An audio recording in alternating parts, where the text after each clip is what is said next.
Joy to the world, the Lord has come. Let earth receive her. Merry Christmas! 자, 금요 칼럼 시작하겠습니다.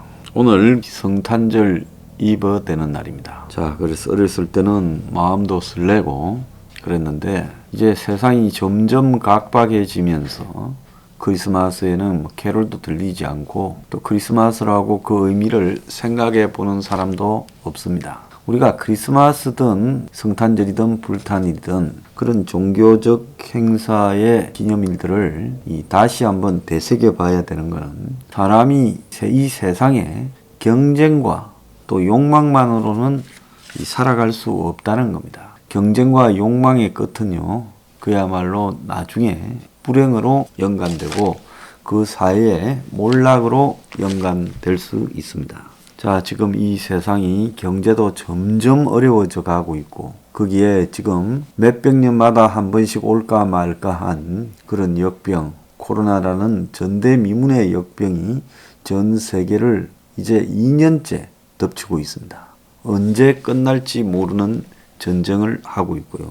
그리고 이 코로나가 끝나고 나면 세상이 좋아지는 게 아니라 이 포스트 코로나에서 파괴된 삶 때문에 극단적 자살을 하는 사람이 늘어나고 이 코로나의 끝에 회복이 된다 해도 그것이 모두의 삶이 회복이 되는 게 아니라 K자형, 양극화 회복이 될 거라고 많은 사람들이 이야기를 하고 있습니다. 외환위기, 금융위기 직후에 많은 사람들이 자살을 했습니다. 수만 명이 했죠. 그래서 이 코로나가 끝나고 나면 경제 위기와 코로나가 같이 덮친 이 충격은 사회적 약자들로 하여금 그 삶을 유지할 수 없도록 벼랑으로 내몰 거고 아마 지금 살아있는 한국의 모든 분들 중에서 자기 생전에 겪은 가장 큰 충격으로 이 경제 붕괴 국면에 코로나가 닥친 요 몇 년을 기억하게 될 겁니다. 그래서 그 이후의 부분에 대해서 걱정하는 사람들이 많아져 가고 있습니다. 자, 이 세상은요, 방향을 잃었습니다. 지금 대선이 있는데 솔직히 말하면 정말로 평균치 이하의 인물 둘 중에 하나를 대통령으로 뽑으라고 강요하고 있습니다. 그런데 문제는 그 둘이 누가 되더라도 본연적 차이는 별로 없다라는 겁니다. 둘 다 좌우파의 이념에 충실한 것도 아니고 자기 정파에 대해서 충성을 바친다고 말하지도 않습니다. 둘의 이념적 정체가 뭔지도 불투명해요. 사람이 적어도 대선에 나가면 대선에 나간 사람의 이념적 색깔은 분명히 하고 나가야 그 사람으로서 앞으로 주어질 정책의 방향이 대략 어떨 것이다라고 추정이라도 가능합니다. 근데 이 둘은 그런 것 자체가 지금 보이지 않는다는 겁니다. 자, 그런데 이 둘 중에 하나가 되었다고 지금 무너져가는 대중의 삶을 구원할 수 있을까요? 문가리가 5년 동안의 한국 사람의 삶이 파괴되어 왔음에도 불구하고 이것을 전혀 구조하려고 하지 않았습니다. 그는 대통령으로서 국민의 삶이 도탄에 빠지는 것을 방치하고 자신의 정치적 필요에 따라서 선별적으로 돈을 뿌리고 선심을 치는 척하며 그 대가로 지지와 표를 요구했습니다. 그가 뿌리는 돈은 지 돈이 아니었습니다.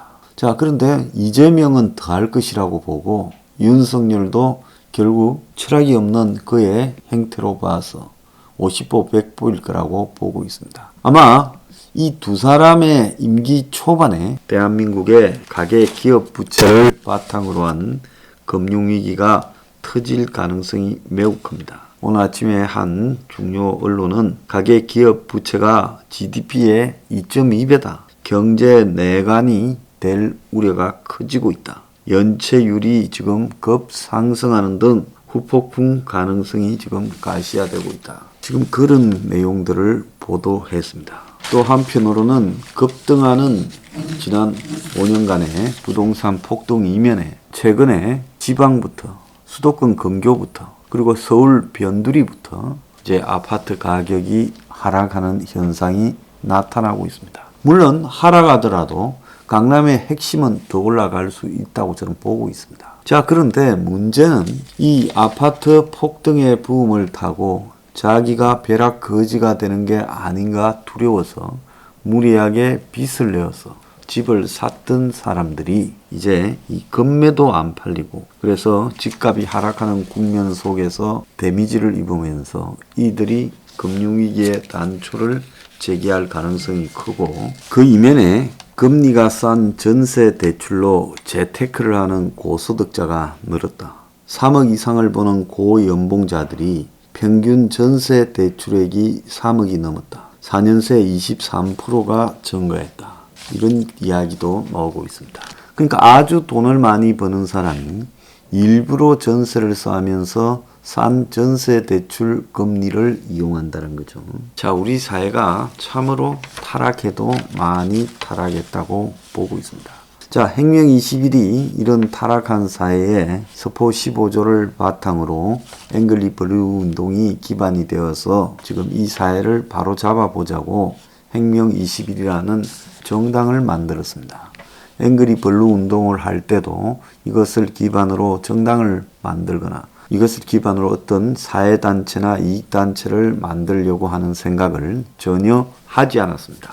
자, 그런데 어쨌든 이 세상에 여러 가지로 문정권 하에서 어려운 일들이 일어나고 또 이 세상의 개혁이라는 어떤 방향성을 잡아가야 되는 상황에서 앵그리 블루 멤버들 중에 이 열성적인 사람 중심으로 정당을 만들게 됐고 그 정당 속에서 저희들은 이것이 기존의 공직을 따내기 위한 선출직에 나가기 위한 수단으로서의 정당이 아니라 사회적 실천으로서의 정당, 가치정당을 가져가야 되겠다. 그래서 우리가 이렇게 공감해온 스포 15조를 중심으로 그것을 널리 알려서 경쟁지상주의 그리고 물신만능주의, 황금만능주의의 세상에 그러지 않다. 더불어 살아갈 수 있는 이 공동체의 사회적 안전망을 만들어야 된다. 조금 있으면 쓰나미가 닥치든 지진이 닥칠 건데 그때 많은 사람이 무너지지 않고 그대로 이 자신의 삶을 유지할 수 있도록 국가가 시스템을 바꿔야 된다. 집 때문에 젊은 사람들이 결혼을 하지 않고 연애도 하지 않고 출산도 하지 않는 멸종 국가로 가는 이런 일을 막아야 된다. 어차피 일자리는 거의 소멸되어 간다. 그렇다면 꼭 필요한 사람들의 후생을 정진시키고 국민 소득이 줄어든 국민의 비용을 아끼는 측면에서 거기에 정부가 일자리를 창출해서 끌어갈 수밖에 없다. 제2의 뉴딜. 뉴딜이 뭐였습니까? 경제 공황 시대에 국가가 일자리를 창출해 가서 그래서 이 가난한 사람들에게 일자리를 제공하는 것이 뉴딜이었습니다.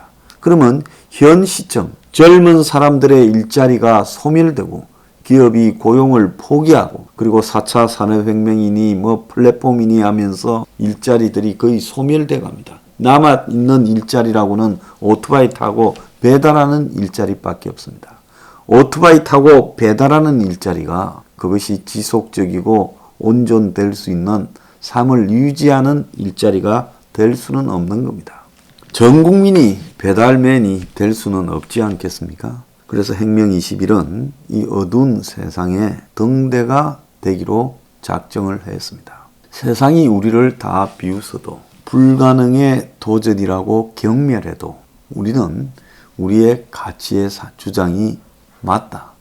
그래서 우리가 나 잘 살라고 너 잘 살라고 이러는 게 아니다. 모두가 잘 살기 위해서는 이제는 이런 길로 갈 수밖에 없다라는 일종의 앞을 내다볼 수 없는 너무 어두워서 사방이 컴컴하여 방향을 상실한 시대에 나아갈 방향을 정해주는 등대이자 나침반 구실을 해야 된다. 저는 그렇게 생각하고 있습니다. 오늘 아침에요. 크리스마스 이브라고 조선일보에서 한 원로 목사님 글을 실었어요. 제가 참 저도 이 험한 길을 가다 보면 저도 사람인지라 가끔씩은 마음이 이렇게 우울할 때가 있습니다. 자, 그런데 그 목사님 이야기가 참 좋은 이야기였어요. 손해보는 사람이 되자. 저는 좋은 사람을 사귀고 싶다면 손해보는 일을 하라고 권합니다. 이익이 날 것 같은 자리엔 귀신같이 나쁜 사람들이 몰립니다. 그러나 손해보는 일 주변에는 좋은 사람이 모입니다. 그렇게 만나다 보면 마지막엔 결국 예수님을 만나게 됩니다. 예수님이야말로 가장 손해본 분 아닙니까? 자, 그러면서 이분은 기독교 신자들, 크리스찬들이야말로 먼저 손해보는 삶을 산다면 사회가 더 밝아질 것이다. 이렇게 말을 합니다. 기독교 신자든 신자이지 않든 제가 봤을 때 우리 이 혼탁한 시대에 그 시대의 소명의식을 안고 하지 않아야 될 플래카드를 영하 10도의 추위 속에서 들고 있는 우리 혁명 21의 당원 그리고 미래경영연구소 회원 여러분들이 저는 그야말로 이 시대의 등대라고 생각합니다. 모든 사람이 이재명이 좋다고 따라다니고 윤석열이 좋다고 따라다닐 때 그걸 거부하고 그 두 사람이 궁극적으로 지금부터 이전으로 돌아가서 어떻게 살아왔는가. 이 두 사람 다 대통령이 되면 잘하겠다고 이야기하죠.